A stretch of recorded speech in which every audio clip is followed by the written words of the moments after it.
ভালুকাবাসী আসসালামু আলাইকুম। উপজেলা তরুণ একাদশের উদ্যোগে ভালুকা উপজেলা মিনি ফুটবল টুর্নামেন্টে আজকের দ্বিতীয় সেমিফাইনাল ম্যাচে আপনাদের সবাইকে স্বাগত। তো এখন আমরা আছি ভালুকা উপজেলা পরিষদ চত্বর মাঠে, যেই মাঠে আমাদের মিনি ফুটবল টুর্নামেন্টে আয়োজন করা হয়েছে।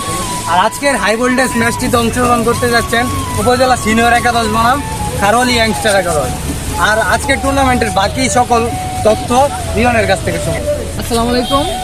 আমরা এই উপজেলায় তরুণ একাদশের পক্ষ থেকে একটি টুর্নামেন্টের আয়োজন করেছি। এই টুর্নামেন্টটি 8টি টিম নিয়ে খেলা শুরু হয়েছে।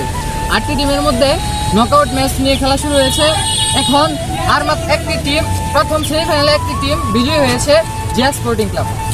এবং আমাদের আজকে দ্বিতীয় সেমিফাইনাল, এই খেলায় অংশগ্রহণ করবে খারোয়ালি ইয়াংস্টার একাদশ বনাম উপজেলা সিনিয়র একাদশ। আপনারা সকলেই এই খেলায় আমন্ত্রিত। আজকে অত্যন্ত হাই ভোল্টেজ একটি ম্যাচ হবে। দেখা যাক কে বিজয়ী হয় এবং ফাইনাল কনফার্ম করে নেয়। প্রথম সেমিফাইনালে ফাইনাল কনফার্ম করে নিয়েছে জিয়া স্পোর্টিং ক্লাব। আপনাদেরকে অবশ্যই ফাইনাল ডেট সিয়াম জানিয়ে দেব। এটাই হচ্ছে আমাদের উপজেলার মিনি ফুটবল টুর্নামেন্টের সেই মাঠ। এই পাক্কার মাঠেও যে এত পরিমাণ সুন্দর খেলা হবে, যেটা আমরা কখনোই কল্পনাও করতে পারি। আজকে যে দুইটি দল অংশগ্রহণ করবে, উপজেলা সিনিয়র একাদশ বনাম খারোয়ালি ইয়াংস্টার। তো আজকের এই দলটিতে যেই দলটি বাদ পড়বে এবং যেই দলটি ফাইনালে উঠবে, তো তাদেরকে নিয়ে একটি হাই ভোল্টেজ ফাইনাল ম্যাচ আমাদের এই উপজেলার মাঠে অনুষ্ঠিত হবে। তো ফাইনাল ম্যাচে অবশ্যই আপনারা সকলে আমন্ত্রিত। আর আমাদের এই মাঠের সৌন্দর্যটা একটু উপভোগ করতে। ভালুকা উপজেলা পরিষদ চত্বরের এই মাঠটিতে এই প্রথম একটি মিনি ফুটবল টুর্নামেন্টের আয়োজন করা হয়েছে। আমি ছোট থেকে এই মাঠটিতে খেলাধুলা করে বড় হয়েছি। আমি কোনো সময় দেখি না এই মাঠটিতে কোনো ফুটবল টুর্নামেন্ট হইতে। এই প্রথম উপজেলা তরুণ একাদশের উদ্যোগে একটি ফুটবল টুর্নামেন্টের আয়োজন করা হয়েছে। আজকের এই হাই ভোল্টেজ দ্বিতীয় সেমিফাইনাল ম্যাচটিতে অংশগ্রহণ করেছেন উপজেলা সিনিয়র একাদশ বনাম খারোয়ালি ইয়াংস্টার একাদশ। ম্যাচের শুরুতে তেমন কিছু হয় নাই, একটু পরে শুরু হয়ে গেছে হাড্ডাহাড্ডি লড়াই। সত্যি কথা বলতে উপজেলা সিনিয়র একাদশের এই টিমটি অনেক শক্তিশালী ছিল এবং তাদের টিমের আন্ডারস্ট্যান্ডিং এবং বন্ডিং অনেক ভালো ছিল। আর গাইস, উপজেলা সিনিয়র একাদশ টিমে কিন্তু বাংলার হামজা ভাই রয়েছে।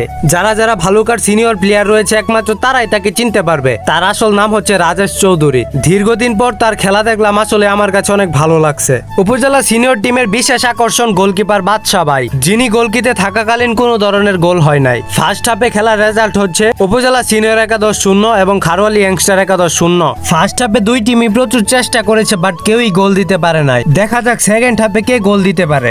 যেহেতু আমাদের খেলাটি নকআউট, দুই টিমেরই হাড্ডাহাড্ডি লড়াই হয়েছে আজকের এই ম্যাচটিতে। শেষ পর্যন্ত খেলার ফলাফল 0-0। নকআউট খেলা থাকায় খেলাটি পেনাল্টিতে গড়ায়। এখন পেনাল্টিটা উপভোগ করতে থাকেন। প্রথম শট খারোয়ালি ইয়াংস্টার একাদশের শট মিস। উপজেলা সিনিয়র একাদশের প্রথম শটটিতে সুন্দর একটি গোল হয়েছে। খারোয়ালি ইয়াংস্টারের দ্বিতীয় শটটিতে অনেক সুন্দর একটি গোল হয়েছে। উপজেলা সিনিয়র একাদশের দ্বিতীয় শটটিতে অনেক সুন্দর একটি গোল হয়েছে। খারোয়ালি ইয়াংস্টার টিমের তৃতীয় শটটিতেও মিস। উপজেলা সিনিয়র টিমের তৃতীয় শটটিতে সুন্দর একটি গোল হয়েছে। খারোয়ালি ইয়াংস্টারের চতুর্থ শটটি মিস।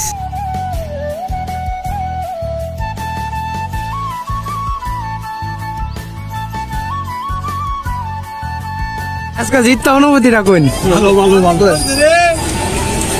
ভাই, অনুভূতিটা কই তাই বিপুল ভাই।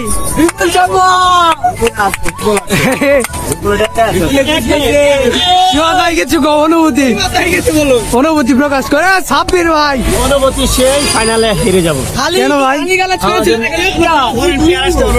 বাংলার হামজাকে নিয়ে তোমরা আজকের ম্যাচটা জিতে গেলা, তোমরা ফাইনালেও জিতবে ইনশাল্লাহ। ভাই, এই উপজেলা মিনি ফুটবল টুর্নামেন্ট নিয়ে কিছু বলো। ধন্যবাদ। আমি প্রথমে ধন্যবাদ জানাই এই আয়োজন কমিটিকে সুন্দর একটা টুর্নামেন্ট আয়োজন করার জন্য। উপজেলায় আমি দীর্ঘদিন দেখতেছি যে এখানে মিনি ফুটবলে খেলা হয়, কিন্তু আমার মনে হয় এই প্রথম উপজেলায় টুর্নামেন্ট খেলা হয়। আর সামনে বইতে আরও খেলা আছে। আশা করি আগামীতে আরও বড় সড়ো একটা প্রচারণা করে সেটা আরও দর্শক হয়। আজকে অনেক দর্শক হয়েছে, সামনে জন্য আরো দর্শক জন্য প্রচারণা চালায়। ফাইনালে অবশ্যই আসবা তো ইনশাল্লাহ চেষ্টা করবো ফাইনাল আসার জন্য। আর মিনি খেলার মধ্যে আমি আজকেই প্রথম রেফারিং করছি, বাসনা পাইছি। আমারও একটা ভিন্ন ধরনের এক্সপিরিয়েন্স দিচ্ছে। আর তোমাদেরকে ধন্যবাদ জানাই আমাকে আজকে এখানে বাসনা জন্য সুযোগ করার জন্য। আজকে যে তোমরা ম্যাচটা হারলা, তোমাদের খেলার অনুভূতি কি? রাফিন কিছু বলবা? তোমার দেখা জানা ভাই, কিছু বলবে? আচ্ছা, তোমরা যে বাংলার হামজার সাথে খেললা, তোমাদের অনুভূতিটা কেমন? খারাপ, তারা খেলা জিততে আসছে না। Best of luck, next time